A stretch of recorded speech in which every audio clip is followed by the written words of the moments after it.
Hello, ladies.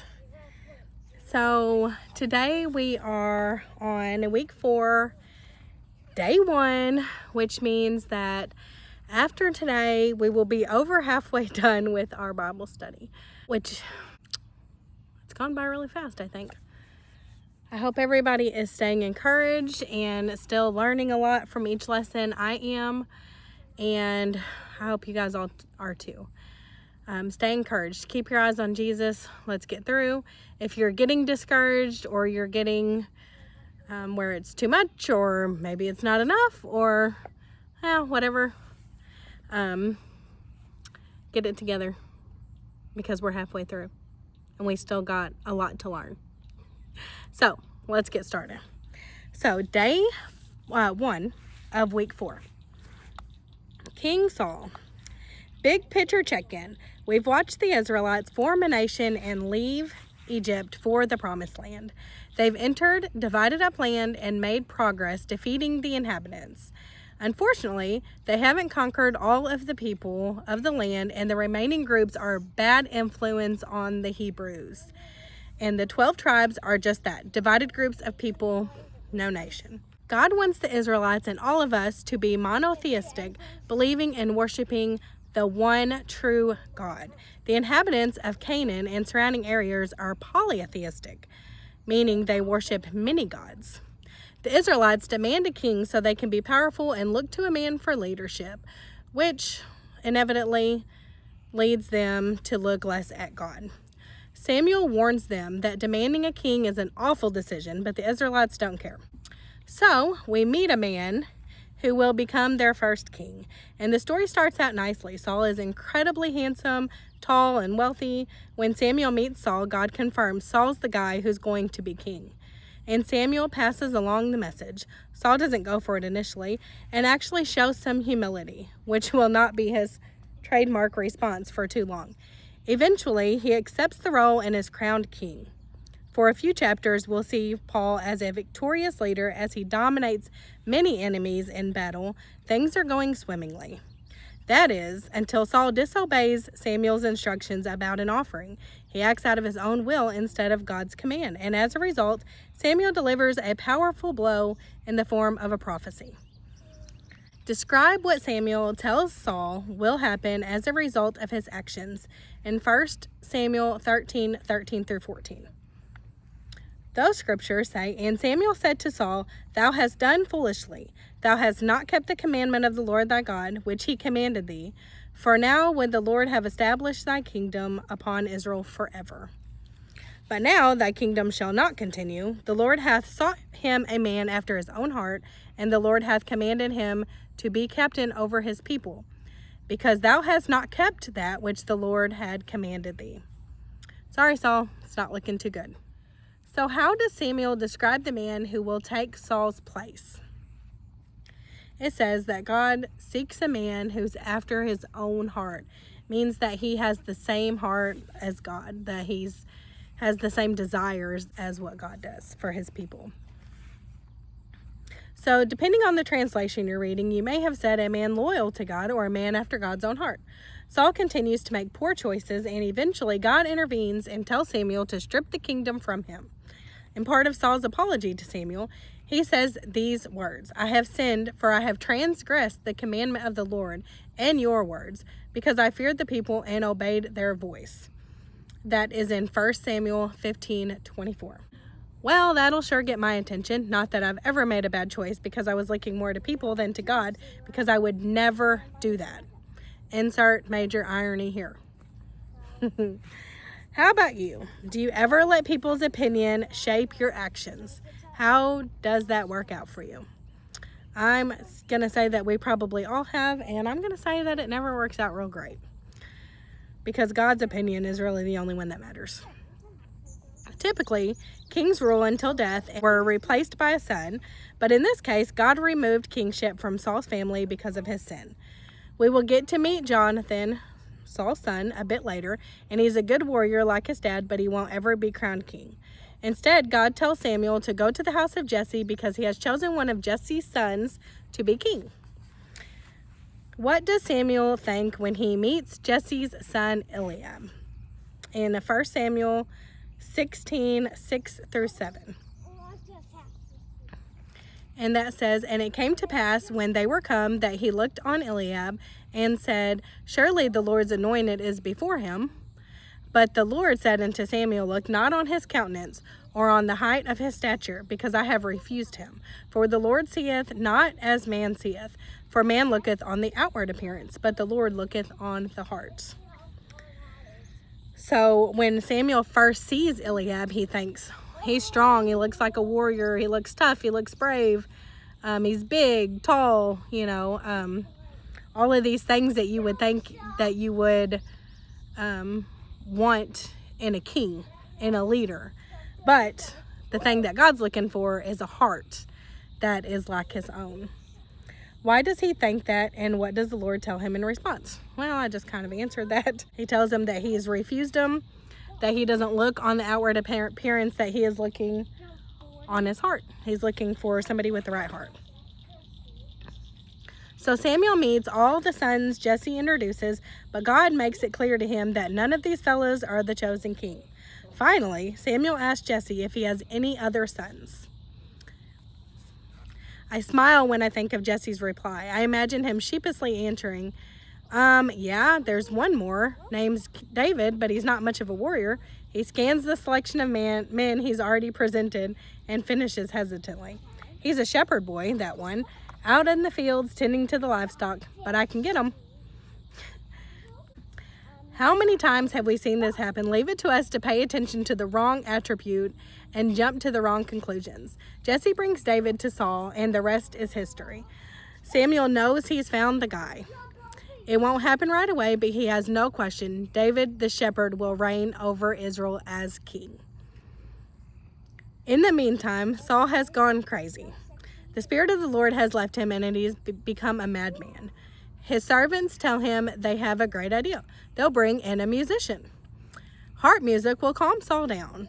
One of the servants knows of a young man particularly skilled with the harp. So Saul sends word to the boy's father to see if something can be arranged. Does anybody detect God's work here? Hey, Jesse. Yeah, King of Israel here. Listen, I've kind of, lost my mind, and I need some music therapy. I hear you got a guy. Oh, I love her personality. Who does Jesse send to care for crazy Saul? 1 Samuel 16, 19 through 20. Wherefore Saul sent messengers unto Jesse and said, Send me David thy son, which is the sheep. And Jesse took an ass laden with bread and a bottle of wine and a kid, and sent them by David his son unto Saul. Well, isn't that just cozy? The nutcase has no idea that this little heart boy is going to take his job.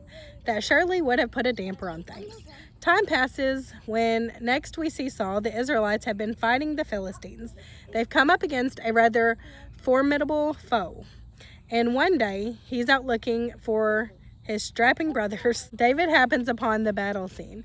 He asks what's going on, and the soldiers explain that they're trying to kill a giant named Goliath. I have a feeling you might know where this is going. David boldly says he'll have a go at this guy, and Saul allows him to try because he seems so darn determined. What happens? In 1 Samuel 17, 38 through 51, sorry if you can hear Briar playing in the background. He is jumping on the trampoline while I am doing this Bible study. So just ignore him. And Saul armed David with his armor, and he put a helmet of brass upon his head. Also, he armed him with a coat of mail, and David girded his sword with upon his armor, and he essayed to go, for he had not proved it. And David said unto Saul, I cannot go with these, for I have not proved them. And David put them off, and he took his staff in his hand, and chose him 5 smooth stones out of the brook, put them in a shepherd's bag, which he had, even in a scrip, and his sling was in his hand, and he drew near the Philistine. And the Philistine came on and drew near unto David. And the man that bare the shield went before him. And when the Philistine came on and drew near unto David, The man that bare the shield went before him. And when the Philistine looked out, he saw David. He disdained him, for he was but a youth, and ruddy, and of a fair countenance. And the Philistine said unto David, Am I a dog that you comest me with staffs? And the Philistine cursed David by his gods. And the Philistine said unto David, Come to me, and I will give thy flesh unto the fowls of the air, and to the beasts of the field. Then David said to the Philistine, Thou comest to me with a sword, and with a spear, and with a shield, but I come in the name of the Lord of hosts, the God of the armies of Israel, whom thou hast defied. This day will the Lord deliver thee into my hand, and I will smite thee, and take thine head from thee, and I will give the carcass to the host of the Philistines this day, and to the fowls of the air, and to the wild beasts of the earth, and all the earth may know that there is a God in Israel. And all this assembly shall know that the Lord saveth not with sword and spear, for the battle is the Lord's, and he will give you unto our hands. And it came to pass, when the Philistine arose and came and drew nigh to meet David, and David hasted and ran toward the army to meet the Philistine. And David put his hand in his bag, and took thence a stone, and slang it, and smote the Philistine in his forehead, that the stone sunk in his forehead, and he fell upon his face to the earth. So David prevailed over the Philistine with a sling and with a stone, and smote the Philistine and slew him, and there was no sword in the hand of David. Therefore David ran and stood upon the Philistine, and took his sword, and drew it out of the sheath thereof, and slew him, and cut off his head therewith. And when the Philistines saw their champion was dead, they fled. I think I would run too. So, question is, what happens? So we just said what happens. So David walks up and he's like, Hey guys, what's going on? And they say, Hey, this big giant wants to fight us, and we're all scared. And David says, Okay, I'll try, or I'll do it. He doesn't say I'll try. He says, I'll do it, because God's with him. And he knew that he couldn't fight this giant, but he knew that God could, and that God could take him out. So he does just that. He goes at him in the name of the Lord and takes the giant down, cuts his head off. That's really all there is to say about it. Everybody ran. After this, Saul's son Jonathan and David become BFFs. And Saul turns green with envy because of all the attention focused on David. It's your classic shepherd harpist kills a giant and gains the love of the people story, with a side order of jealous king thrown in for good measure. Saul wants David dead. Jonathan warns his buddy that homicidal dad is really ticked and suggests David escapes. He flees. He spends more than a decade of his young adult years running from crazy King Saul. In the process, David writes several of the Psalms. Remember how I told you that the Bible doesn't always list things in chronological order? Here is a great example. Go ahead and flip to Psalm 59 and read through it. So Psalms 59 says, Deliver me from mine enemies, O my God. Defend me from them that rise up against me. Deliver me from the workers of iniquity, and save me from bloody men. For lo, they lie in wait for my soul. The mighty are gathered against me, not for my transgression, nor for my sin, O Lord. They run and prepare themselves without my faults. Awake to help me, and behold. Thou therefore, O Lord God of hosts, the God of Israel, awake to visit all the heathen. Be not merciful to any wicked transgressors. Salah. They return at evening, they make a noise like a dog, and go around about the city. Behold, they belch out with their mouths, swords are in their lips. For who say they, doth hear? But thou, O Lord, shalt laugh at them. Thou shalt have all the heathen in derision. Because of his strength will I wait upon thee. For God is my defense, and the God of my mercy shall prevent me. God shall let me see my desire upon mine enemies. Slay them not, lest my people forget. Scatter them by thy power, and bring them down, O Lord, our shield. For the sin of their mouth and the words of their wicked lips, let them even be taken in their pride. And for cursing and lying which they speak, consume them in wrath, consume them that they may not be. And let them know that God ruleth in Jacob unto the ends of the earth. Selah. And at evening let them return, and let them make a noise like a dog, and go around about the city. Let them wander up and down for me, and grudge if thou not be satisfied. But I will sing of thy power, as I will sing aloud of thy mercy in the morning. For thou hast been my defense and refuge in the day of my trouble. Unto thee, O my strength, will I sing, for God is my defense and the God of my mercy. It has a lot of words, but I can summarize it for you. Please don't let Psycho Saul and his army kill me. Even though it might feel like we're moving slowly by the pages, the truth is we have covered a lot more than you realize. David wrote a good bit of the book of Psalms, with several of them commemorating different events in his life. 8 Psalms discuss the time period when David was fleeing from Saul. Saul is furious that David is still alive and is desperate to reclaim power. In his rage, he decides to find a psychic, especially bad decision, to conjure up Samuel's spirit now that he's dead. What does Samuel's spirit tell Saul is about to happen? 1 Samuel 28:19. Moreover, the Lord will also deliver Israel with thee into the hand of the Philistines, and tomorrow shalt thou and thy sons be with me. And the Lord also shall deliver the host of Israel into the hand of the Philistines. So he tells them that the Lord's going to deliver them over into the hand of the Philistines. Well, that's a downer. These summon the dead parties never seem to go exactly right, do they? Please note that what Samuel says to Saul in 1 Samuel 28:15. Why have you disturbed me by bringing me up? Old and considerably dead prophets seem to be so easily annoyed. I mean, let him just be dead, for goodness sakes. As predicted, during battle the next day, Saul receives word that his 3 elder sons have been killed, and he is warned that the Philistines are closing in on him. He doesn't want them to be the ones who take credit for his death, so he asks his assistant to kill him. Mr. Trusty refuses, so Saul ends his own life by falling on his sword. And that brings us to the end of 1 Samuel. Now let's scoot into 2 Samuel, where we'll spend some time with one of the most important men in Scripture.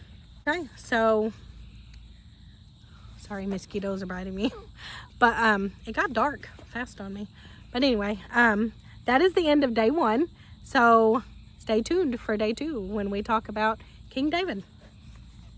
Love you, ladies. Have a good night.